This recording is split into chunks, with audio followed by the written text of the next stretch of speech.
Hi, everyone. I'm Susan Gerbic, and welcome to the absolute best part of the entire conference. You've heard some great talks, but let me tell you, the Sunday Papers is the best of the best. I love the Sunday Papers, and all wonderful, most wonderful, fantastic conferences all have a Sunday paper presentation like this one, Skeptical Conference. So all these talks have something in common, which is they're all under 20 minutes, but they get pretty varied as far as the topics. There's no theme other than just what we've curated here for Skeptical Conference. Now, keep in mind, we're always looking for more Sunday paper presenters. We haven't filled up 2023 yet, so please be in touch.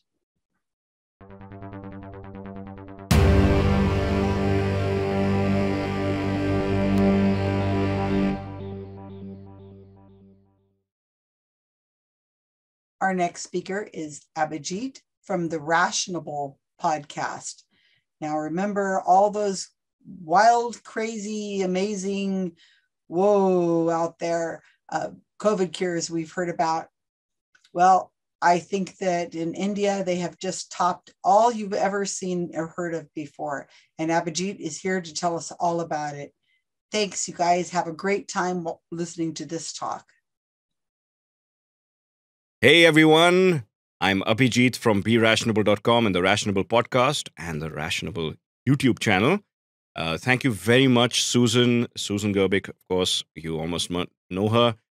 Thank you so much, Susan, for inviting me to speak. This is going to be very, very exciting. This already is very, very exciting. I hope you guys are having a great time, and I certainly will be, because I'm going to be watching all the speakers that I possibly can, as much as, well, my time zone allows. But have a wonderful weekend, have a wonderful event, and let's get into the show, into my show at least, which is some of the craziest COVID quackery from the subcontinent of India. Here we go. This this lady, who is a Sikh lady, she promoted the use of raw salted onions. And she said that it could cure people of COVID for sure. She said that she gave it to them, and within a few hours, they tested negative. Now, if that were the case, most of North India, or most Indians, would never have got COVID in the first place. I mean, we would have never seen the kind of numbers we did, because salted onions with lemon juice, which is also vitamin C, is eaten in almost every single meal. So that definitely didn't work. Another juice that was promoted in a big way was Giloy juice. I saw these in shops all over the place, huge bottles of it. People were guzzling the stuff back in, during the lockdowns. And it was very heavily promoted by the Ministry of Ayush, which is, of course, our very own Ministry of Quackery. I'll get into them in a minute. Now, according to this study, it is found that overdosing on Giloy has a very good chance of seriously harming your liver and even leading to acute liver failure. Of course, this is because there is no study talking about dosage or anything of that sort, or even the efficacy of Giloy in whatever it's supposed to do. But still heavily promoted, as Ayurveda usually is. Now, coming back to the Ministry of Ayush, they also promoted a lot of homeopathy, and especially this one, arsenic album, which is one of the first recommendations that they made, because they said that it would, boost your immune system, keep the COVID away from you. And there were people in the shops buying it left, right, and center. Of course, as we all know, homeopathy is worthless. Now, the Ministry of Ayush is a special one because, they're very special in India because we are the only country that I know of which has a Ministry of Quackery. And along with all the letters of Ayush, A is for Ayurveda, Y is for Yoga, U is for Unani, S is for Siddh, and H is for homeopathy, and there is a silent N, which is for naturopathy. Now, of course, we know that all of these are completely evidence-free. And but the fun thing is, three of these, especially Ayurveda, Siddha, and Unani, are all essentially herbal medicines, medical systems, so to say, or herbal quackery. Unani is from Greece, Siddha is from South India, and Ayurveda is from the rest of India. And most of them say about pretty much the same things. Now, the Ministry of Ayush, actually, I've got a little PDF of their official release of the recommendations, which includes drinking lukewarm water frequently, which does absolutely nothing, as we all know. Of course, the logic behind it is that if you drink warm water frequently, it will keep your windpipe and everything clean and moist, and all the COVID will be washed down to your stomach where it'll die. But of course, COVID gets into your system pretty damn quick, and it's no washing away after that. Of course, then we go on to spices like turmeric, cumin, coriander, dried ginger, and garlic, which are recommended in cooking, which it already is in most of our cooking. There's a consumption of Indian gooseberry, which is also consumed large scale in India.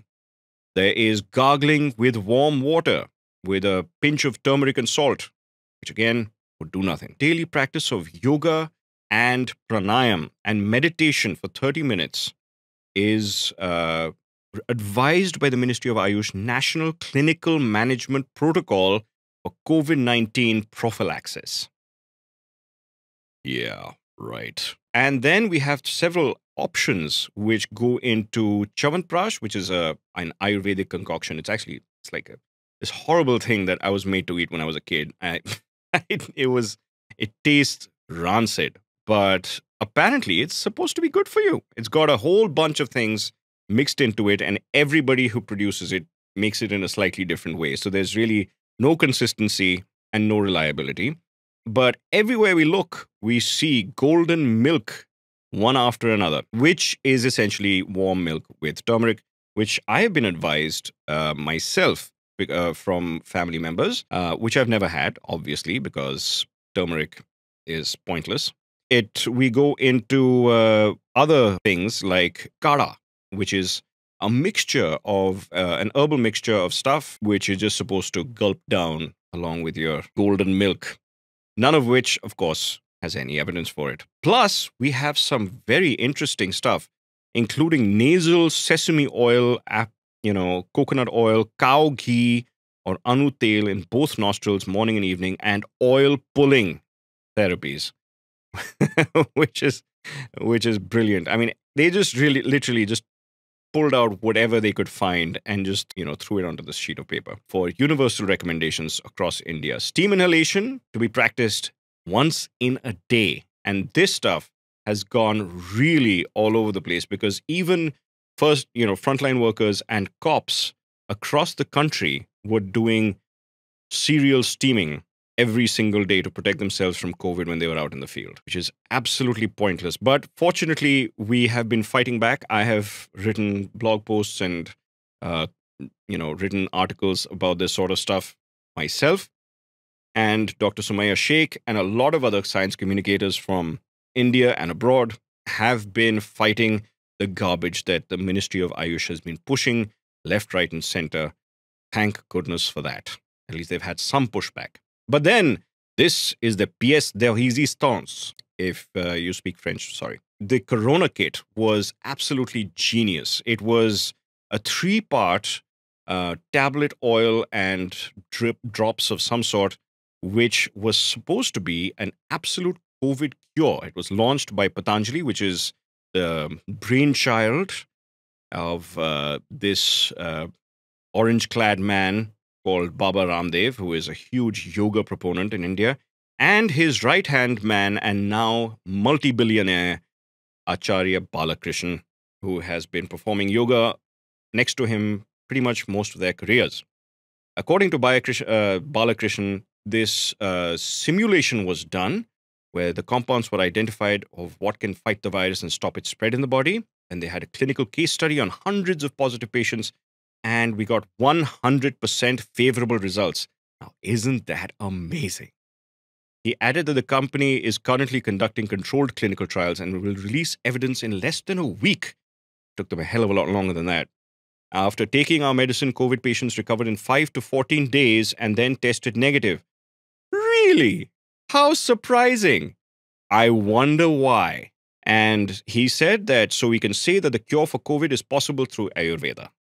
Of course, as lots of COVID cures have claimed, most people who got COVID did recover within up to 14 days, and most of them were asymptomatic. So, yeah, this proved nothing, obviously. But that didn't stop them from launching it in a massive event, which was attended by the head of our Ministry for Health and Family Welfare, as well as the Union Road and Transport Minister. And funny thing, the Dr. Harshvardhan, who is the minister, the Union Minister for Health and Family Welfare, is also the Minister for Science and Technology and Earth Sciences. We're in good hands. Next up, camphor and ajwain, as we talked about, carom seeds. Just roll it up with some eucalyptus oil and inhale at will. I'm sure it might be slightly more pleasant than sniffing glue or, magic marker. But definitely not going to cure you of COVID. Step 1. Turn the hairdryer to the lowest setting and then cup fingers over the air intake to slow the airflow and increase its output temperature. Step 2. With the other hand, use a spray bottle filled with water to frequently moisten the facial surface around the nose and mouth. The flow of hot air causes the water to evaporate, keeping the face and nose cool, while allowing heat to penetrate deeply into the nose and sinuses. Take slow, deep breaths through the nose with the mouth closed for 5 minutes. To minimize any discomfort, turn the blow dryer aside in between breaths so that warm air is directed toward the face and nose only while inhaling. The goal is to raise the inside of the nose and sinuses to the coronavirus kill temperature of 56 degrees Celsius or 133 degrees Fahrenheit. Of course, you know that all of that was to kill COVID in your nose. So yes, blow drying your nasal passages with water. And people did actually try that. I received this one from a friend and said, hey, this looks legit. What do you think? Of course, it was absolute crap. Blow drying into your nose is a horrible, horrible idea. And it's not going to help cure COVID or even prevent you from getting it because you'll probably have burnt nasal passages before that happens. And now we have yet another fancy COVID story from our very own Hema Malini and her havans. So havans are basically fires that, ceremonial fires that are put up in India for a variety of occasions. It happened at my wedding. It happens when you inaugurate a new building or a new home of some sort. You can have it for anything, pretty much. But they also claim, and this is essentially burning of sandalwood, some herbs, and cow dung. And a lot of people say that when you burn this special type of cow dung, it actually produces oxygen while it burns. In fact, I went to a havan once, and that's exactly what the Pandit there said.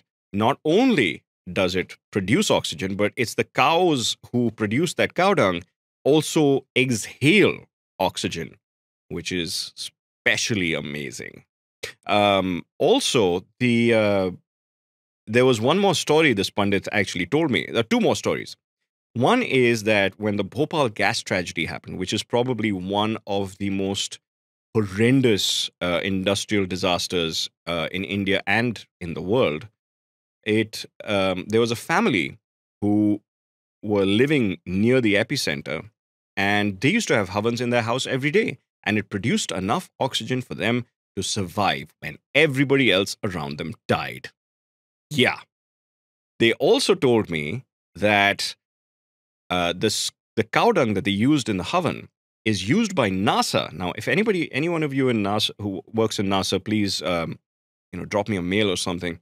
But they said that NASA applies a thin layer of all this cow dung on their space shuttles to protect them from cosmic radiation. I'm not kidding.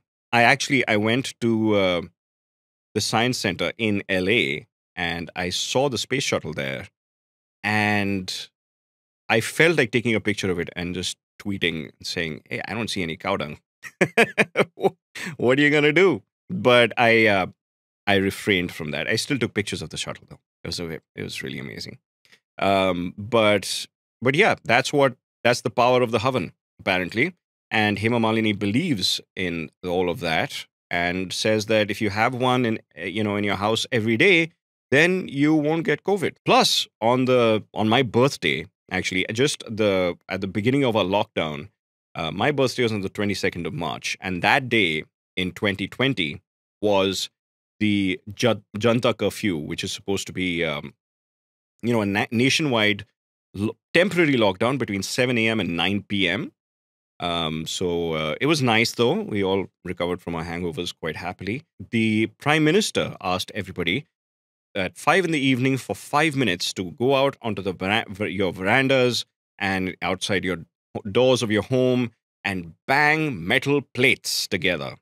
A lot of people said that this was a divine inspiration brought to the Prime Minister because the ringing of the metal plates, or thalis as we call them, it creates a vibration that kills all COVID viruses in your body or in the surrounding area. What it was a ruckus. And when people were told to socially distance and stay at home and do this on their balconies and in their doorways, they actually went out into the streets, as you can see here, and banged the thalis in a parade, a rally. Entire neighborhoods flooded their streets, shared their viruses and their happy thoughts. And 2 weeks into the lockdown, the Prime Minister once again said, why don't you stand in your balconies and in your doorways of your homes and light a candle as a thank you to all the frontline workers and medics who are on duty and risking their lives, which is a very noble thing to do. It's a good gesture, which they copied from Italy. But it, again, people took to the streets, lit up pretty much anything they could find, and went around with candles, diyas, torches, and had a very good time rallying around their streets and transmitting COVID everywhere they could. And of course, we had this fine gentleman who tried his own way to do it. Corona, go! Corona, go! Go, Corona! Go, Corona! Corona, go! You get the idea. You could imagine how many people actually went with that guy and started singing the Corona Go song. Corona, go! Corona, go! Corona, go! Corona, go! Go, Corona! Go, Corona! Go! But I really wanted to end on a high note, something that will leave a bad taste in your mouth. Yeah, what you saw there, that image is actually of people rubbing themselves with a mixture of cow dung, cow urine, cow milk, and cow ghee. They thought that doing this would actually help your body absorb vitamin B12 through your skin to protect you from the coronavirus, protect you from COVID. I'm just going to show you this glimpse because I'm sorry I didn't warn you. One way or the other, if you're eating something, you might want to put it down for a second. So they've actually did this, and there were a whole bunch of people who did this, even against doctors' warnings, medical associations' warnings. Please don't do this. You could infect yourself with something else, something nasty.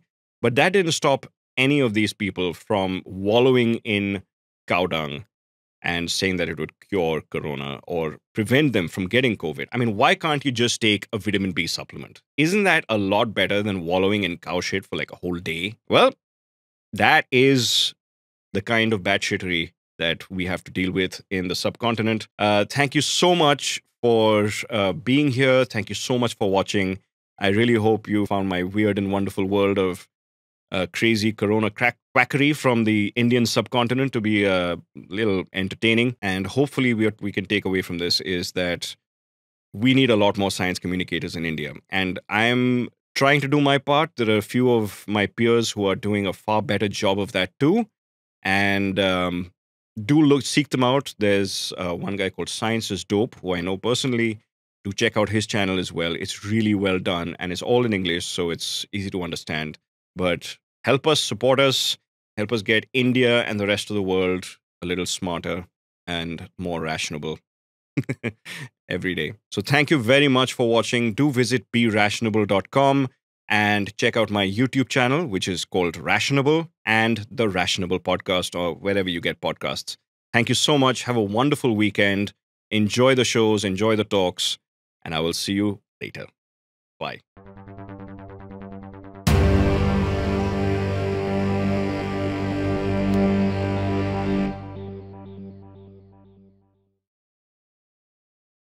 Our next speaker, Janice Boynton, has done everything she can possibly do to educate the world about facilitated communication.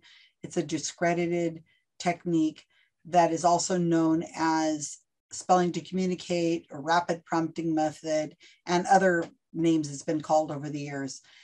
Pay close attention to what Janice says. It's so important. The media keeps putting out these feel-good stories that gets a lot of clicks, and they're shared around a lot on social media. And what it is it's not what you think. It looks too good to be true because it is not real. Facilitated communication is taking the true voice away from a person by these people who say they're trying to help. But it's quite a tale, and it's hard to believe that this is still being practiced, and it is. So pay attention and learn, and visit the website for facilitatedcommunication.org for a lot more information. Hi, welcome to the Anatomy of Facilitated Communication, How to Spot Cueing in FC. My name is Janice Boynton. I'm a former facilitator. My story was featured in Frontline's 1993 documentary, Prisoners of Silence, and in a 2012 article I wrote called Facilitated Communication, What Harm It Can Do, Confessions of a Former Facilitator. Currently, I'm co-founder of an educational website called facilitatedcommunication.org. There you'll find research, systematic reviews, a list of organizations opposing FC, and more. Today's blog post is a supplement to this talk if you'd like to find out more information. FC is a facilitator-controlled technique being used on individuals with profound communication difficulties. Reliably controlled studies show the facilitators or assistants are controlling the typed messages and not those who are being subjected to it. To date, there's no scientifically reliable evidence to prove proponent claims of independent communication, and my criticism I'd like to point out is of the technique FC and not the individuals being subjected to it. My goal today is to teach you some of the ways facilitators both inadvertently and purposefully exert control over the typing activity. I've picked examples from proponent videos that are meant to be exemplars of the technique. Videos can't tell us how much an individual understands about language and literacy, but they can raise questions about facilitator influence and control. In the clip I'm about to show you, the facilitator holds onto her client's hand, concentrates on the board, and calls out letters. Their movements are rapid, with little processing time, and her client isn't even looking at the board.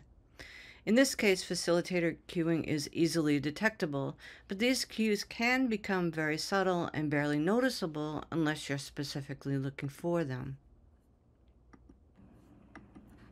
We are using facilitated communication. FC has many names to deflect attention away from the fact that it has been discredited. Rapid prompting method and spelling to communicate are variants in which the facilitator holds the board in the air and the individuals being facilitated extends a finger towards the board. People new to FC sometimes have difficulty detecting facilitator movement because their attention naturally is drawn to the person with disabilities and not the facilitator. Like a good magic trick, FC works in part because of the power of a distraction.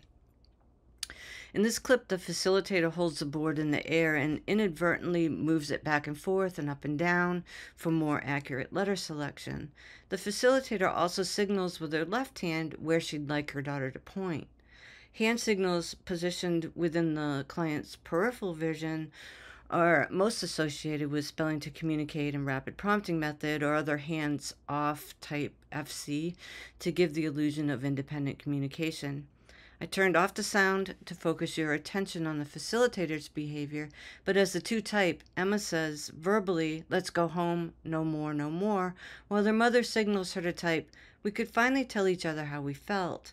And the narrator, reading facilitated words, tells us, "Please don't assume that every word I speak is what I intend to say. Making words with your mouth isn't the same as communication." As with other individuals being subjected to FC, Emma's verbal and nonverbal behaviors are usurped by the facilitated typed ones.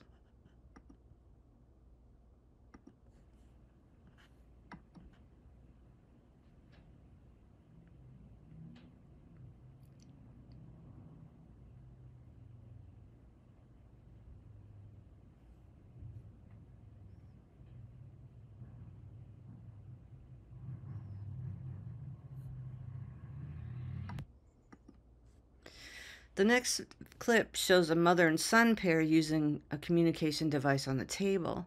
Notice how the facilitator controls the typing session by territorially controlling the communication device.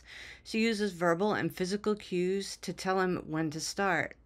Facilitators think fading support from the wrist to the shoulder increases independent communication, but watch as she grips her son's shoulder. She cues letter selection by squeezing his shoulder with her fingers or pushing on it with the palm of her hand. She visibly moves his arm in the direction that she wants it to go.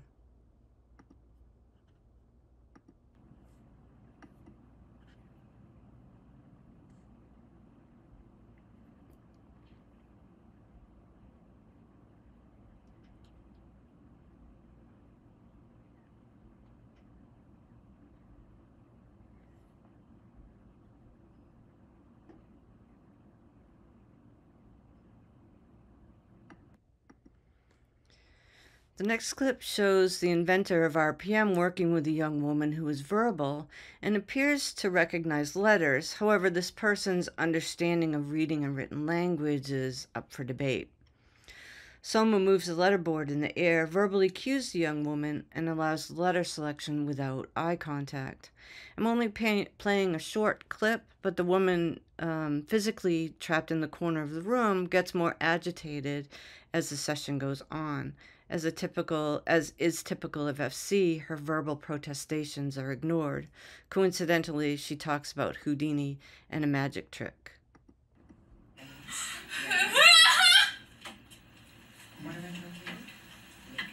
Lenoa.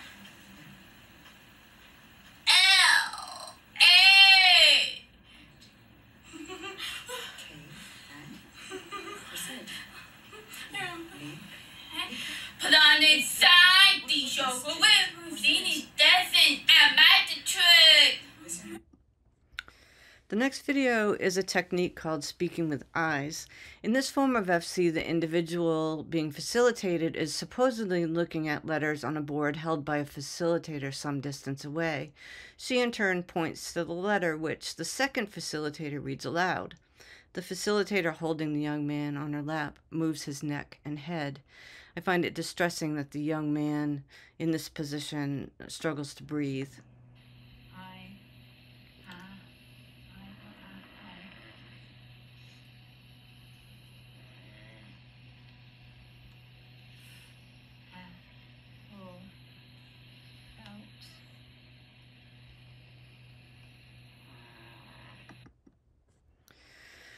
The next clip shows a facilitator using a translucent letterboard which visibly moves in the air.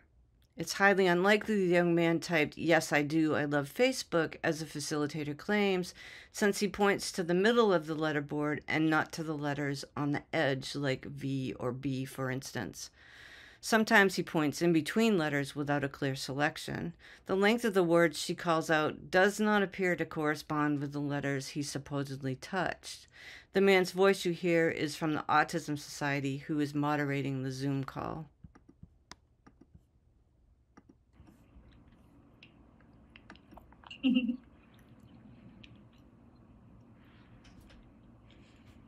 Yes? Okay, good. Tell us a little bit about that group. Yes, I love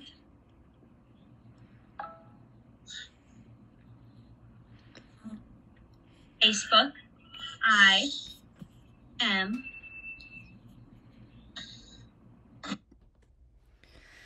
To help parents in perspective, facilitators overcome skepticism. The facilitator, consciously or not, assists the individual in typing out letters to questions she knows the answers to, but are likely outside the individual's life or academic experiences.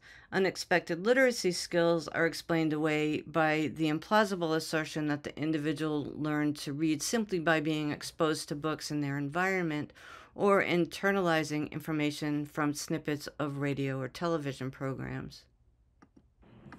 So what are we learning about? And she gave him the pencil and he spells out amber. She also said, and Matthew, what's happened to the resin over time? And he spells out fossilized. I said, can someone be intellectually disabled if they're answering these questions? And she looked at me and she said, no.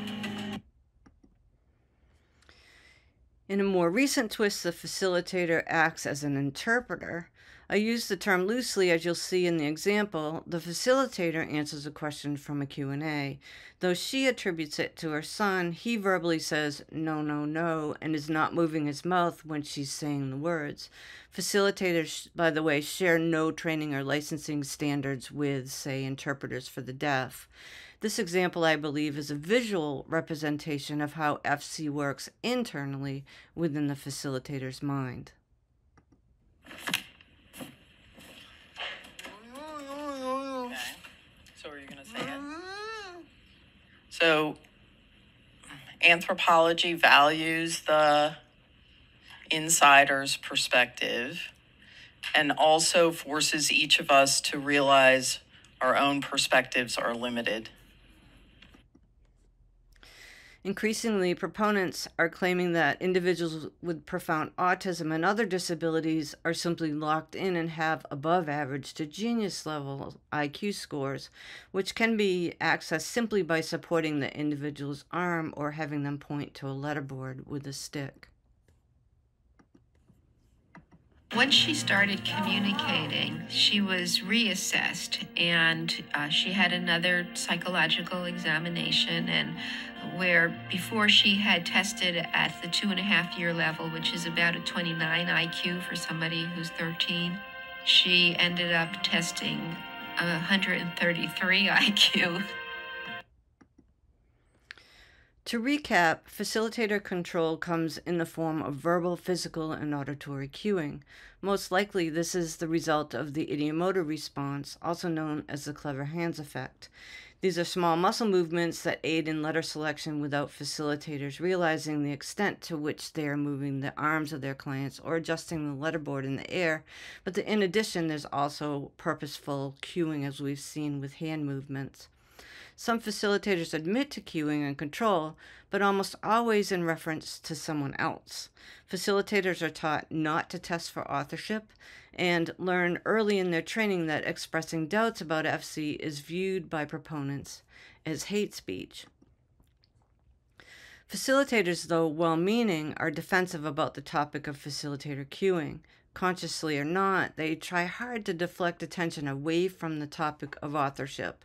They want you to believe criticizing FC is ableist, or, as I recently read, committing epistemological violence against people with disabilities.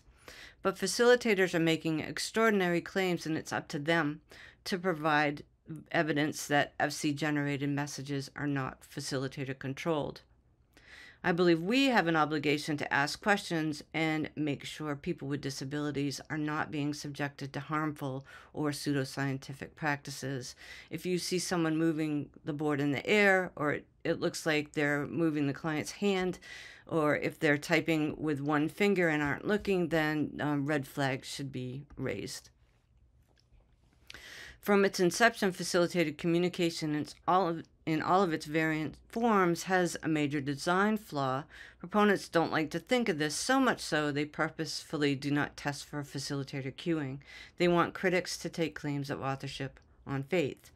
But what is the impact on the lives of individuals with profound communication difficulties if and when the facilitated messages are not their own? Facilitators have taken on the role of gatekeepers for communication. Without appropriate licensing or training, they act as speech-language pathologists.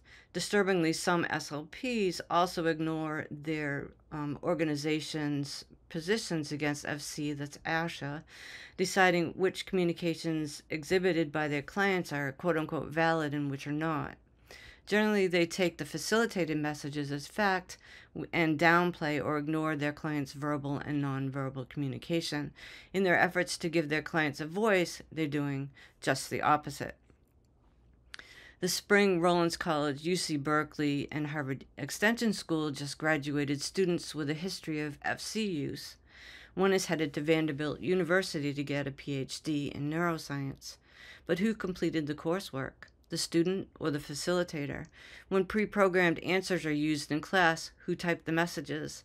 It's one thing for a student to know how to press one button on a computer to activate the device, but can they spell, write sentences, understand and process complex spoken and written language? Excuse me. What happens to the student's understanding of course content if a facilitator unfamiliar with the topics covered in class assists with the exams? What happens to the individual's ability to communicate if the facilitator is out of visual and auditory range?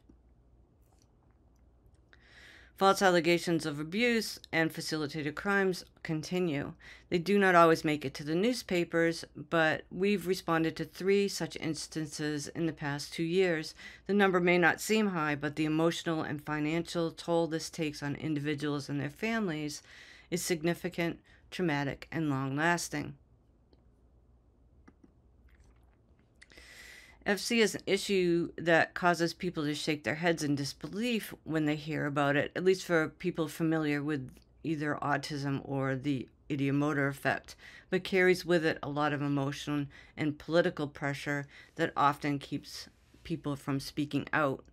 Proponents deflect attention away from the problem of facilitator control by rebranding FC, avoiding testing in any meaningful way, and claiming that speaking out against FC is hate speech, all the while substituting the voices of individuals with disabilities with their own.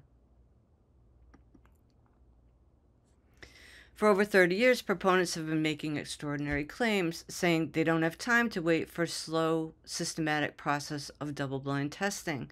The double-blind testing I participated in, by the way, took about a half a day. With facilitators by their sides providing cueing, individuals with profound communication difficulties have defied how language and literacy are learned. Facilitated individuals seem to automatically have these skills while everyone else on the planet needs to be taught. These individuals have graduated from college, written books, produced movies, sued for guardianship, gotten engaged, and voted in elections.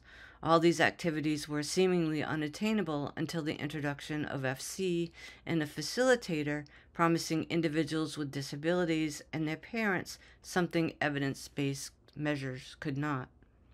If this all seems too good to be true, then perhaps it's time we start focusing on facilitator behavior and their interference with the communication process. We need to push for reliably controlled testing and the use of evidence-based measures. Finally, we need to educate ourselves about FC so when it comes time to speak out, we have the tools to stand up for the rights of individuals with profound communication difficulties who deserve access to legitimate, augmentative, and alternative communication that enables them an independent and not a facilitated voice. Thank you for your time and attention today. You can learn more about FC or contact me through our website, facilitatedcommunication.org.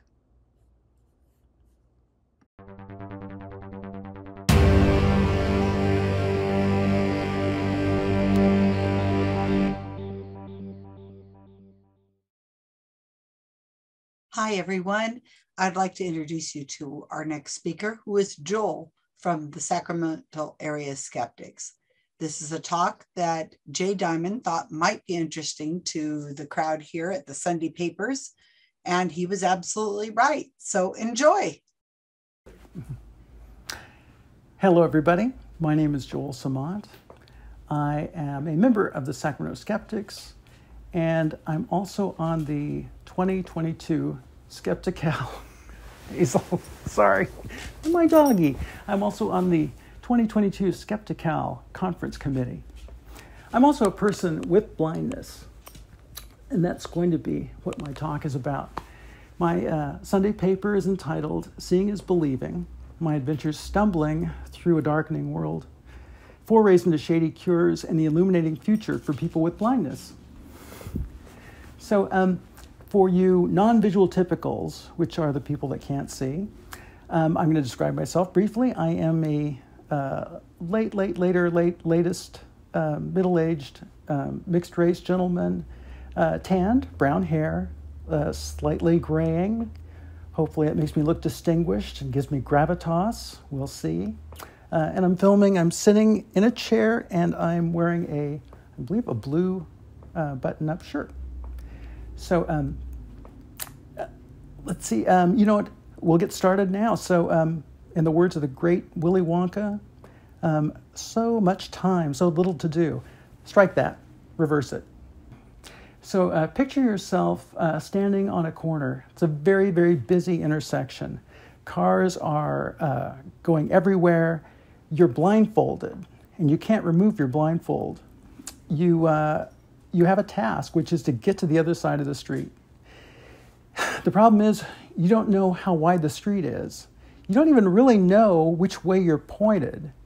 You're going to have to, you don't know what the traffic patterns are, and you're not clear if there are any obstacles in your way.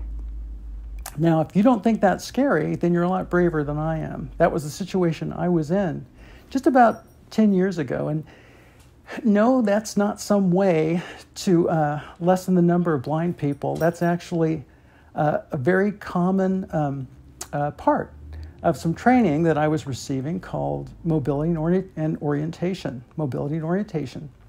And usually it starts off a little more simply, and in my case it did also, where I would just get instruction from somebody about how to, without vision, to safely move around my house and do tasks, then do the same around my neighborhood. And then gradually the challenges would get a little harder and harder, and I would, I could cross streets where in low traffic areas. And anyway, by the end of my training, my task was to travel across town on public transportation, make my way to a large department store and buy something. That's how I found myself standing on the corner that I was talking about at the beginning. I felt completely overwhelmed. I had no idea where I was. All I knew was that I was expected to cross the street, and I had no confidence that I was going to make it without being killed or injured severely. I stood there thinking, if I look helpless enough, maybe my instructor will see me if they're anywhere in the neighborhood and come and save me. But I stood there for a while and nobody came. And I thought, well, I don't know. Am I just going to have to take a chance, take a step off? So I stood there and took a deep breath. And, well, let's leave me on the curb for just a minute. Let me tell you how I got to that point. When I was 13 years old, I was diagnosed with a disease called choroideremia. It's, if you want to look it up, which I don't know why you would, but it's choroideremia,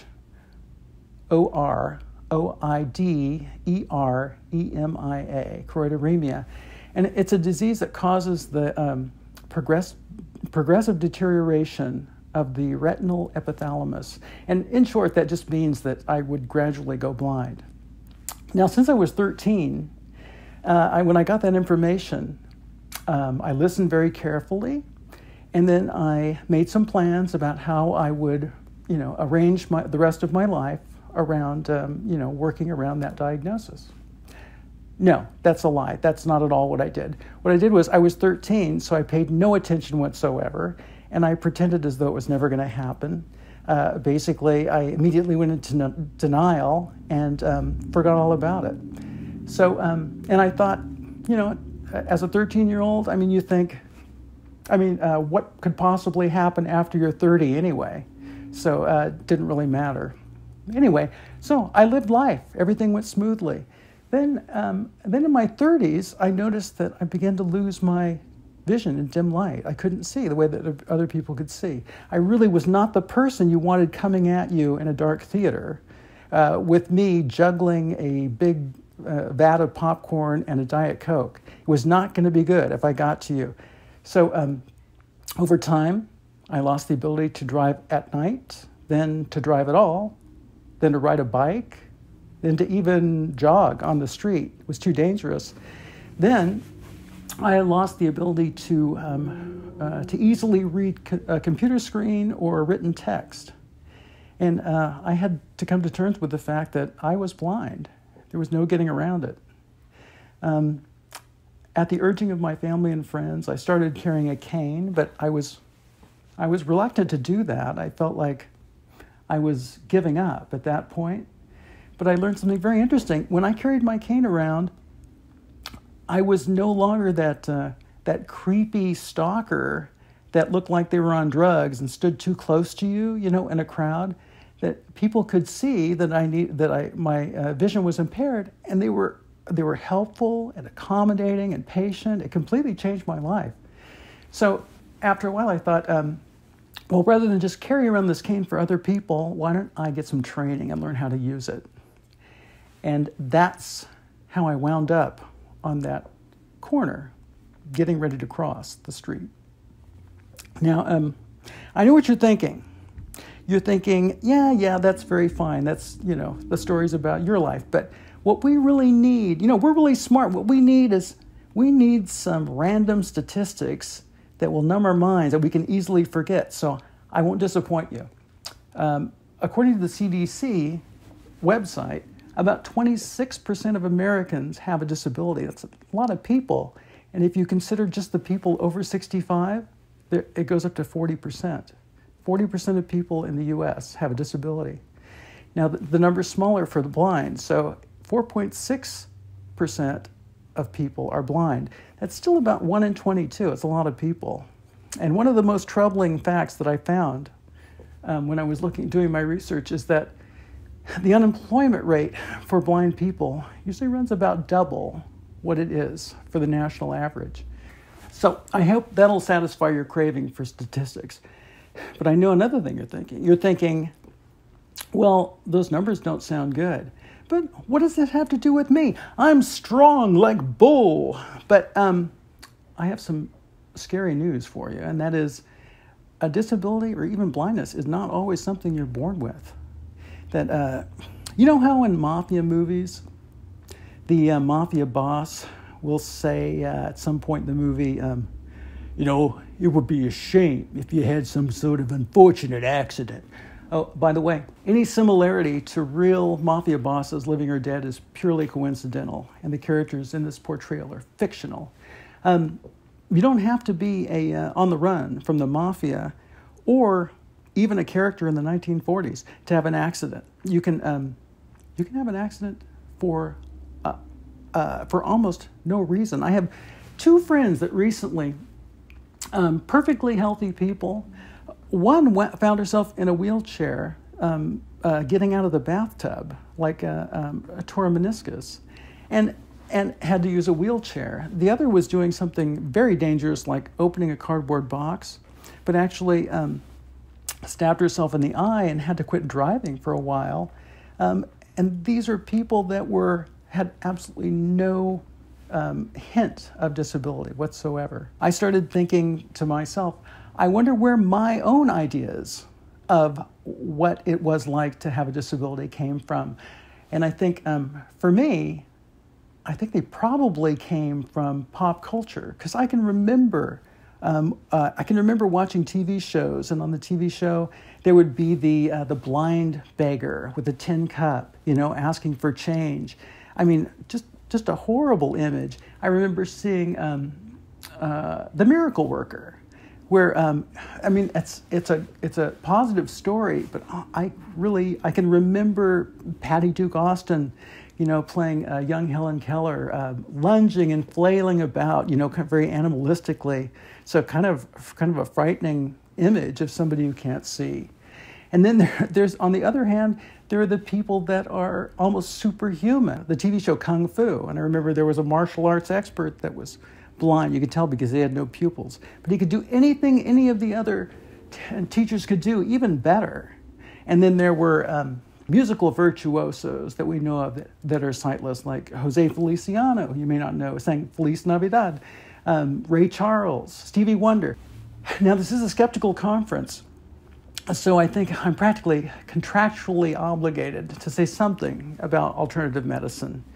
And I've had a few anecdotal encounters with alternative medicine that I experienced at work, were one with a very, very dear friend who's a Reiki practitioner. If you don't know, Reiki is energy healing, but without touch.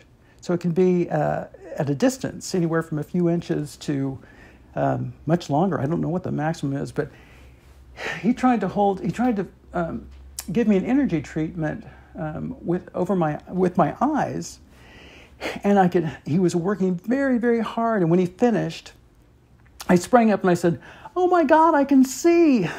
And anyway, I thought he'd realized that I was just joking around, but when he realized, I think for a moment he believed me, because he called me some names I won't repeat right now, but they weren't very complimentary. Anyway, that was not one of my nicer pranks.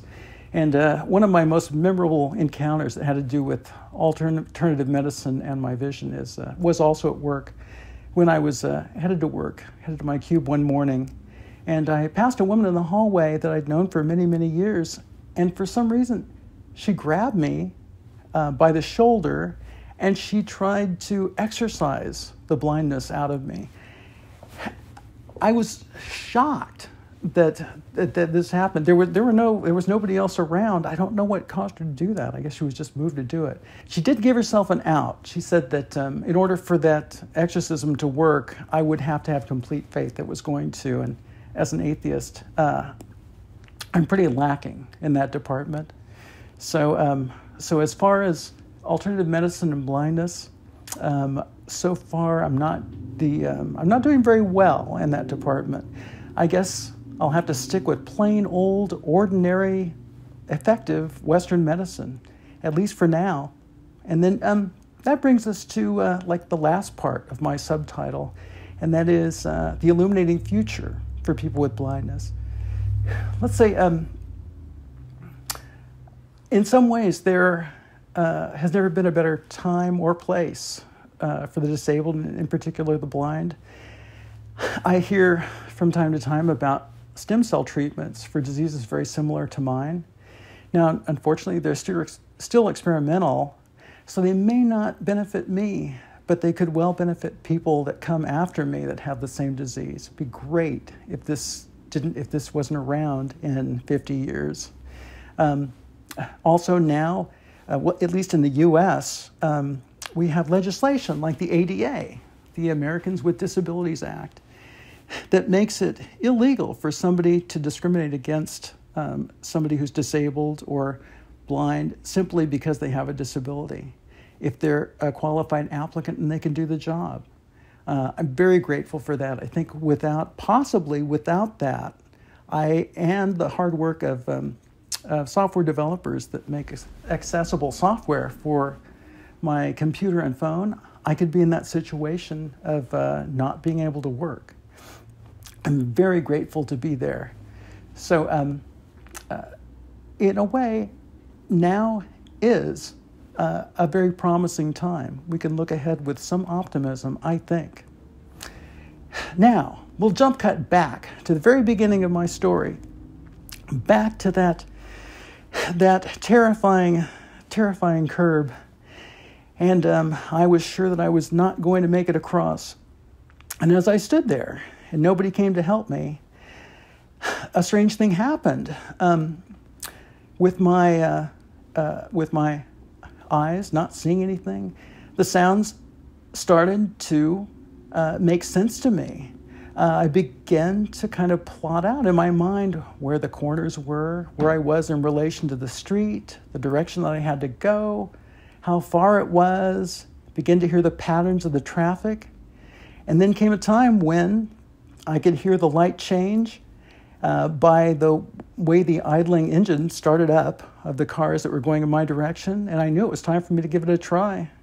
So I stepped off the curb, tapped my way into the crosswalk, and I'll have to say it was not the Swan Lake of blind crossings. I veered out of the crosswalk a little bit and whacked somebody's innocent car fender with my cane, probably freaked out the driver, I'm sure. But the thing that happened that surprised me was I did not panic. I reoriented myself by the car that I'd hit. I realized I could follow the idling engines, that were parked, waiting to go. I could follow those engines and stay in my crosswalk. I began to feel the slope of the street head down. I knew I was close, and when I hit the opposite corner, the curb, I felt like Rocky, in the movies. I felt like I just climbed up the steps in Philadelphia. I felt great, and I have to say that was probably the scariest that it got for me. Since then, with practice, I've had many crossings, and none have been like that. I've gotten so much better with time. In fact, that's really not a bad thought to leave you with. I mean, skepticism for me was a lot like that. But I think when I first came to skepticism, the skeptic community, I thought it was the same as contrarianism. I thought skeptics just debated and argued with each other all their time, and their friends, and drove everybody crazy all the time. And I think since then, I've talked to a lot of people smarter than I am, and now I probably describe skepticism a lot more as apportioning my beliefs and credences to evidence and rationale for a claim. And it's as simple as that. It doesn't have to be arguing with people all the time. It just has to be as open-minded as I can be. And I don't want to give you the impression that I can do it perfectly. I have lots of biases, and I'm learning all the time. But if you're like me, if you're a baby skeptic, I invite you to join me and keep practicing. And maybe we'll just get a little bit better each time, we take a stab at it. And in conclusion, I'd like to leave you with one thought. If you don't take anything else away from my talk, I'd encourage you to remember this, and that is, if you don't want to be asked to do a talk like this, then never, never, never, ever miss a conference committee meeting, because you won't be there to throw somebody else under the bus, when it comes time to give suggestions about who's going to do a talk. And but I'm just kidding. I've enjoyed it very much. It's been a great experience. Thanks again for your time, and please enjoy the rest of the conference.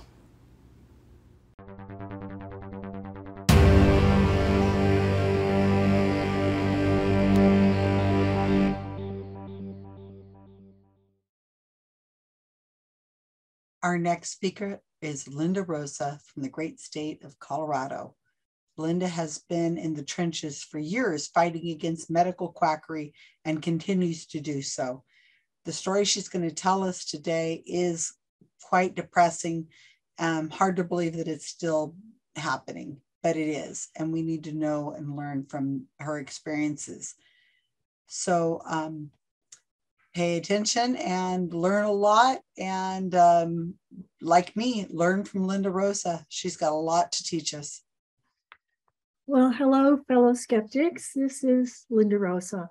I'm a retired registered nurse, and I'm going to tell you more about crazy nursing. Long ago, back in 1970s, when I was a student nurse, I became concerned about anti-science beliefs coming into my profession. There was the intrusion of postmodernism, which spawned other ways of knowing, and radical feminists saw the future of nursing to be a unique female profession on a par with male medicine, but using those practices spawned by other ways of knowing. Desperate for uniqueness, nursing developed something probably no other field of study has, and that is a whole lot of academics devoted to creating the ultimate theory of nursing. Other fields, say like biology, have theories like the theory of evolution, but there is no overarching theory of biology. So far, nursing has had over 40 nurse theorists, middle range theorists, grand theorists, and their followers, all suggesting where nursing should focus its acquisition of knowledge. But these theories so far have proved to have no practical use for clinical nurses. For over 40 years, nurse students have been required to take annoying courses on theory, and which has just robbed them of their time better spent on other subjects.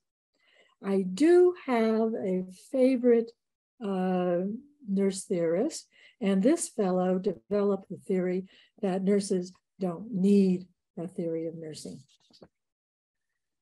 Okay, now this is Jean Watson, crazy Jean Watson. She was a longtime professor at the University of Colorado School of Nursing, director of the PhD program, and later the school's dean.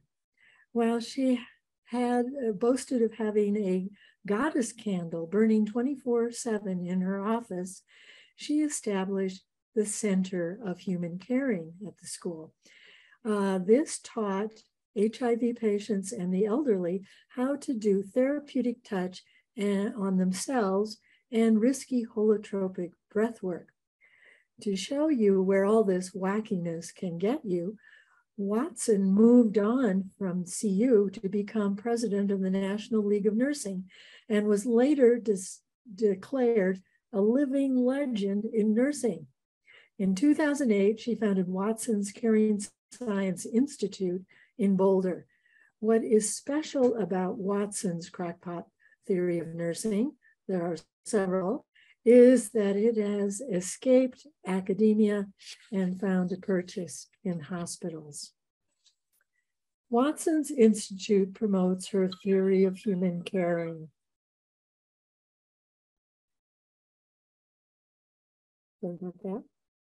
Also known as caring science or sacred science. Basically, she rejects science-based medicine, promoting rather all the potentials for the human energy field, chakras, and mysticism in general. Roughly, caring science consists of the caring nurse sharing her energy field with that of her patient, which together transcend space and time, creating a sacred healing moment. The nurse is charged with creating this sublime spiritual connection with patients through intentionality, feeling the union, and connecting with the infinite force of universal love. This process, which includes the nurse centering in anticipation of meeting the next patient, is also said to be beneficial for nurses. I tend to think of caring science roughly as therapeutic touch without the hands. Like some other religions, you can sign up to get inspirational quotes from Watson mailed to you on a regular basis. Here she talks about the science model cutting people off from ordinary primordial love. I'm not sure if I've been cut off from ordinary primordial love or not, but I do sometimes suspect that Watson writes with a random word generator. Followers of Watson are given sort of 10 commandments. Actually, they're called the 10 Caritas processes for nurses to practice, to be sensitive, to be loving, to be altruistic, to listen authentically, and the like. The bottom two are particularly interesting. They ask the nurse to be open to spiritual mystery, unknowns, allowing for miracles, and be reverentially assisting with basic needs as sacred acts. That almost sounds like Christ washing feet of his followers, especially with that religious imagery accompanying the Caritas processes. Watson also encourages nurses to engage in the arts. And sure enough, Watson has nurses at her conferences coloring mandalas, always mandalas. I don't know why they think we like to color mandalas.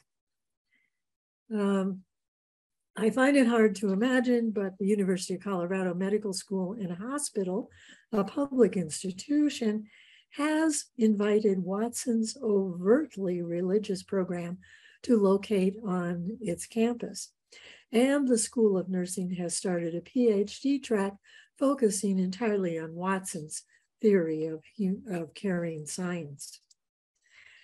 Watson loves to sell stuff. Her unreadable books you can get from her website.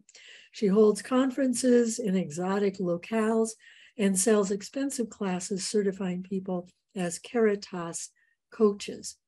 You can do a postdoctorate study with Watson for about $9,000. On the cheaper side, you can get a Caritas Processes charm bracelet for $260. And for a couple of bucks each, hospitals can buy bulk pink quartz hearts to give out on Nurses' Day, no doubt, for nurses to carry in their pockets. Rubbing the heart with the left hand helps the nurse receive energy. Rubbing with the right hand helps her to give it. The photo at the bottom shows a singing bowl, also sold by Watson. And I love this photo. I'm going to show you a blow up of the photo. The look on that nurse's face is just precious. I suspect that having nursing supervisors can be pretty annoying if they show up on the floor with a singing bowl ready to perform a healing ritual on the staff. And then there's this, a line of clothing for nurses. This is apparel personally selected by Jean Watson, designed for nurses to energetically and symbolically embody and embrace high vibrational consciousness. Wow. So, fellow skeptics, apparently we can wear clothing that is more spiritual than we are. Watson engages nurses to have an authentic heart-to-heart connection with patients in order to create a healing environment. So Watson's Institute partnered with the HeartMath Institute. HeartMath claims that the heart is a second brain, an energetic organ capable of its own emotions and its own thoughts. Actually, they think it's superior to the brain because it's more energetic, with psychic and even telepathic powers. Nowadays, HeartMath has gotten all slick with gadgets and so-called research. What they sell amounts to biofeedback devices.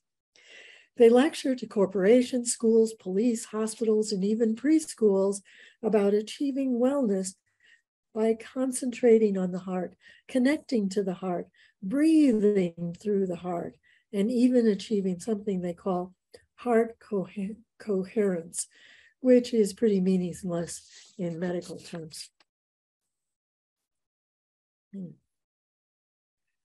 And yes, the American Nurses Association, after all this nonsense, has endorsed not only caring science, but HeartMath in their journal, The American Nurse.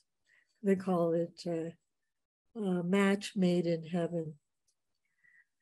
But more recently, all mention of HeartMath has disappeared from Watson's website. Maybe they had a bit of trouble with their own heart-to-heart connection. But never mind, Watson has moved on to showcase Healing Touch, a good fit with Watson's beliefs about energy medicine. Healing touch is a rather amorphous thing. It is therapeutic touch, but plus other practices, which can be just about anything. Here you see a healing touch practitioner treating a patient by channeling the assistance of dead physicians. Yeah, dead physicians. I presume the red stuff is bad energy being pulled out of the patient, while some nice white energy seems to be going in the ear.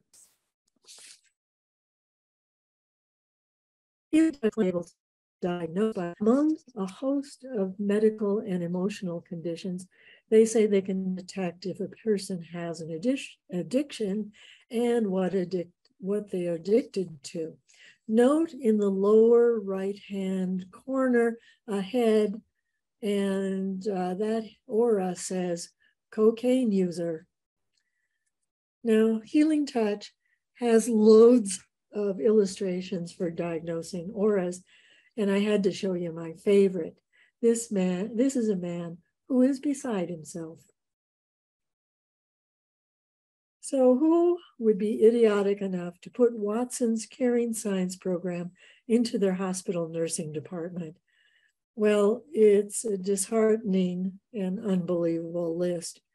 Just recently, Queen's Hospital in Honolulu joined, and we can see that Stanford is there, Kaiser, Cedars-Sinai. Such hospitals such as Denver Children's Hospital are not mentioned here, but they use Caring Science, but apparently aren't official affiliates. Nurses are encouraged to refit a closet or some other room where they can go to for a moment's solitude with candles, incense, and pebbles to center themselves. This is supposed to help the nurse with burnout and keep a nurse fit for all those intense, transcendent moments with all of her patients every day. In fact, Watson considers nurse burnout a spiritual crisis. Perhaps hospitals are attracted to Watson's program simply because it's cheaper than having a policy that establishes reasonable nurse-to-patient ratios, which is a big issue in nursing today. Watson's Caring Science, however, puts the responsibility for burnout entirely on the shoulders of the individual nurse.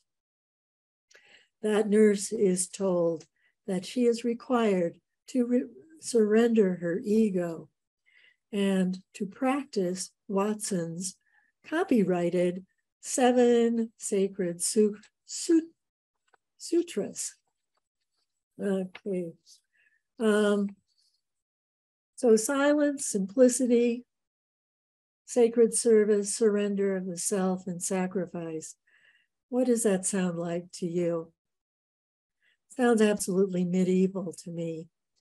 It seems Watson's plan for nursing is to see it run rather by a severe religious order of nuns. Modern day nursing is leaving behind these trappings of religious service.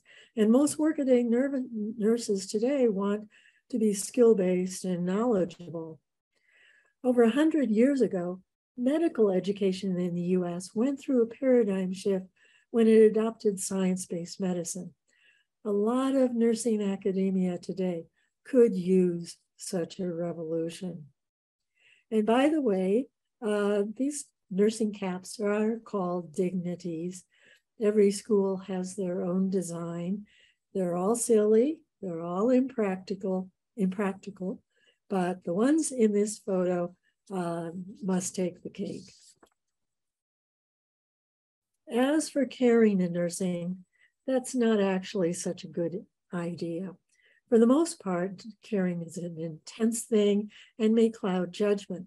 A better, more ethical stance is one used in medicine and one I suspect many nurses use, and is called benevolence. It's the quality of being well-meaning. So what do we do about this awful situation of Watkins'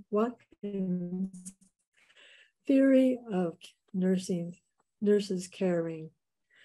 My next step is to challenge the University of Colorado, a public institution, for inviting this medieval religious claptrap and its high priestess back onto their campus. And if you want to join in with that, please contact Susan for how to contact me. And for you skeptics, I hope you are never unlucky to be hospitalized. But if you find your nurse acting a little strangely, be kind. It may be that she only wants to spend some time transcending time and space with you. That's all, and thank you for having me.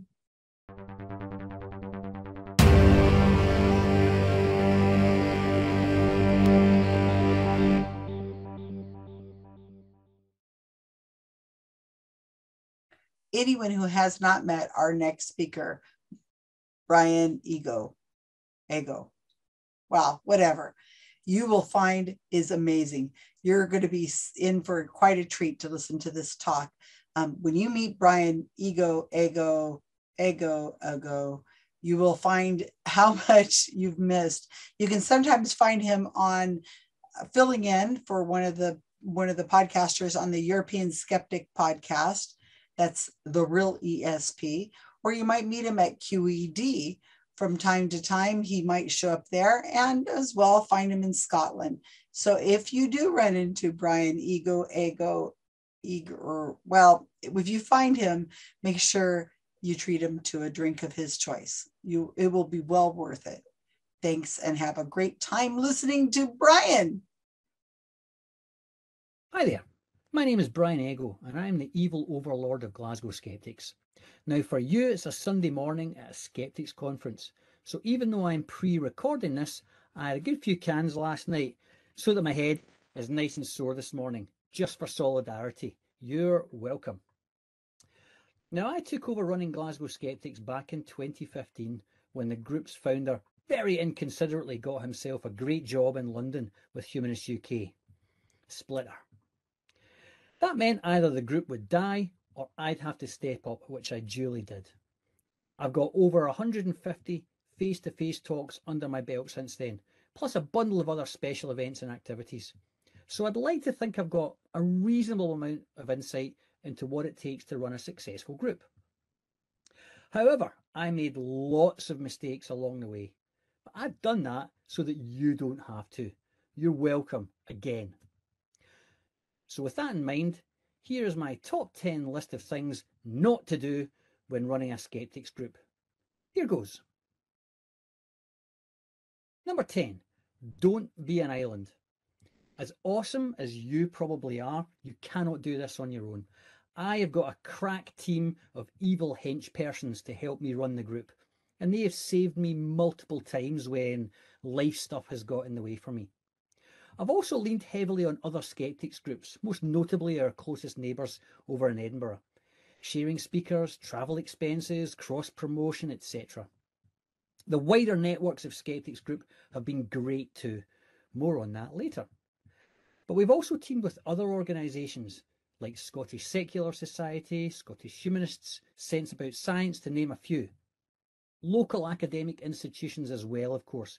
We're lucky to have 3 universities within walking distance of our regular venue, and plenty more within reasonable travelling distance. So we've got an almost endless supply of potential speakers. Also, don't be on a literal island, unless it's a big one that's well populated. You need to be somewhere with a decent population size to get enough bums on seats at your events, and to be able to find a reasonable pub or other venue that's hopefully got a projector and a PA system like our place, the Admiral Bar, does. Number 9, don't be shy. The skeptics community is a magnet for the socially awkward, which is pretty cool, by the way, because some of those socially awkward folks are the best people once you get to know them. But running a skeptics group means you have to be bold with how you approach and interact with potential speakers, with attendees at your events, and with other organisations that you might want to partner with. And don't be fooled by my bravado. My stomach is frequently in knots as I head in for our events. Meeting people for the first time is difficult, and I've really honed my small talk skills so they look almost natural. This doesn't just apply in person, but online too as well, of course. So if that doesn't sound like you, then make sure you've at least got a few people on your team that fit the bill. Number 8, don't have kids. Now, I know most of you are in America, so that decision has pretty much been taken out of your hands and put into your uterus, and I'm really sorry about that. The picture you just saw is little Ivy Ego, born in 2019. She did offer a great marketing opportunity. This picture was blowing up on the social medias back then, but when she was born, it meant I didn't get to hang out with Susan Gerbic and Mark Edward because they arrived right around the time that I was changing diapers and the like. Producing offspring does help us guarantee the next generation of skeptics, but it does absorb a lot of your spare time. Which leads us to number 7. Don't underestimate. If you don't have the experience, you'd be very surprised at how much time, effort, and commitment it takes to run a successful skeptics group. It's really hard work, but if you do it properly, then the rewards are well worth it. And talking of doing it properly, number 6, don't be disorganized. Get a schedule and a routine. Booking speakers, getting event details, publishing event details, advertising, social media, going back and forward with your speaker to prepare for the big day, figuring out audio requirements, special logistics, liaising with your venue. None of this is particularly difficult as long as you apply a bit of organisation. Embrace the spreadsheet. I can show you mine if you want. Just ask. I've even got a detailed Word document with everything that we do on the evening of an event. I wrote it down to help new team members out. I haven't looked at it in a long time because it becomes habit pretty quickly, but I strongly recommend developing those good habits. Not all skeptics groups do this well. Ask somebody like Michael Marshall, who's spoken pretty much everywhere, who the badly organised groups are.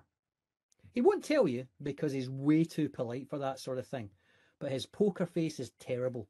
So just name some groups and watch for the tell. Number 5, don't make assumptions. Possibly amongst the worst mistakes I've made when booking speakers. Don't assume that teachers can teach, don't assume they're rational, and don't assume they're not problematic. Vet your speakers carefully, check their social media for inappropriate content. Make sure they're decent speakers as well. See if there's anything of them on YouTube, or at least ask other skeptics groups if they've ever had that person speak for them before and what were they like. I don't have time for detailed horror stories, but one quick example that springs to mind was a time we had an academic who lectures in drug policy and legislation unironically used the term big pharma and all but advocated for growing your own marijuana for medical purposes. Thankfully, he was so dull that he'd lost the room by that point anyway. Number 4, don't have a pandemic. Now, this may be outside of your control, but yeah, 0 stars for COVID-19 really didn't help the smooth running of Glasgow skeptics. Silver lining though, it did help bring a bundle of disparate skeptics groups together. We've been doing Skeptics in the Pub online ever since the pandemic started, and we're still going strong. We've completed 85 events now, and we have no plans to stop. It's really helped bring a lot of our groups closer together in many ways. If you want to join the fun, we broadcast on the 2nd and the 4th Thursday of each month at 7 PM UK time, and you can catch up on previous talks on our YouTube channel and our podcast. For more information, go to sitv.online. Okay, advert over. Number 3, don't be a dick. Now, I know this is already a general mantra for skeptics, but if you run a skeptics group or have some other prominent role, your responsibility to be A, nice, and B, accurate increases along with the size of voice you have. And you have extra responsibility when representing your organisation and the wider skeptics community as a whole.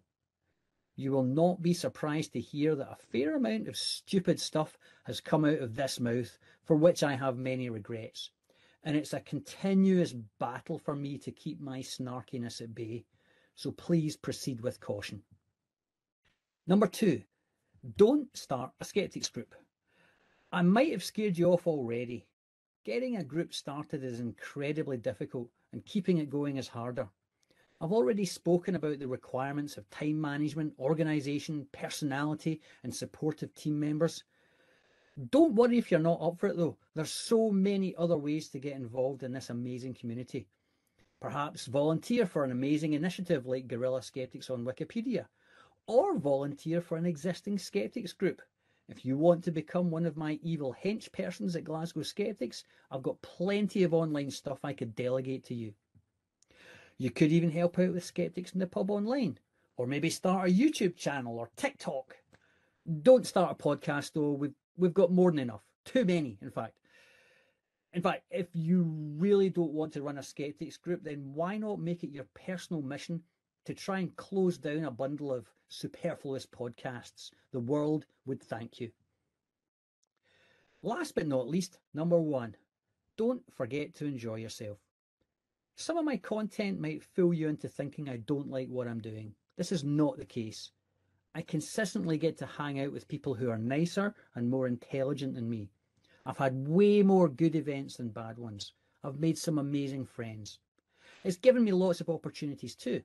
I've spoken for other skeptics group, at Glasgow Science Centre, and even recently at the International Humanist Conference, right after the Scottish Equalities Minister, in fact, which was quite a change in mood. It went from her talking about the importance of diversity and inclusion over to me saying, hey, did you know some people put bleach up their kids' arses to try and cure autism? Good times. It's even resulted in a bundle of skeptics in California being subjected to a talk by me on a Sunday morning. You lucky people. My life is measurably better for being part of this community, and I hope yours is too. Thanks for bearing with me, and enjoy the rest of your day.